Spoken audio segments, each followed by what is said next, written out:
No ja som dala hore jedno skvelé videjko, tak sa mi dobre podarilo nahrať ohľadne radiácií. Samozrejme mi ho zablokovali na sociálnych sieťach, úplne na všetkých.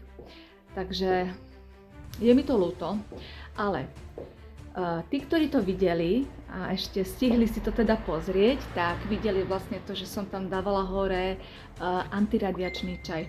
Nemám ho momentálne tu, ešte som v práci, ale prídem domov, tak vám to ukážem, hodím vám to ešte raz do storička, aby ste si vedeli prípadne zakúpiť tí, ktorí chcete, tí, ktorí chodíte na rôzne terapie, chemoterapie, alebo tí, čo ste aj boli už, čo v podstate všetci sme boli ožarovaní a sme.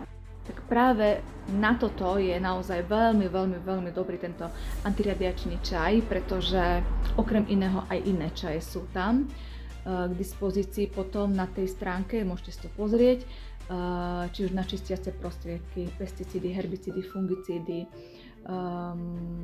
ešte neviem na čo, nejakých 5 druhov tam je. Tieto veci sa nepropagujú a neviete ich kúpiť v lekárni, neviete ich kúpiť v žiadnom multilevelovej firme, proste neviete ich kúpiť, pretože o tomto sa nerozpráva nikde. Ale tieto veci môžu spôsobovať obrovské zdravotné problémy, hlavne aj ľuďom, ktorí už sú chronicky chorí. Prispievajú k zdravotným problémom, k chronicite a autoimunite. A zároveň, keď sa to nevyčistí, tak jednoducho tam je malá šanca na uzdravenie. Vy musíte pracovať aj na uzdravení, ale aj na vyčistení toho sajrajtu. Čo všetko spôsobuje? Keď vy používate aviváže, pracie prostriedky, tie bežné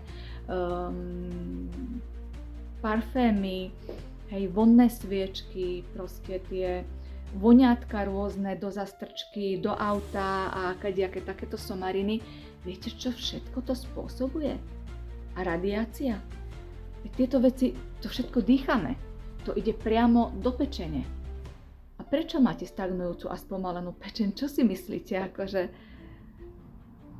práve od tohto. A nikde sa o tom nehovorí. Treba si to uvedomiť.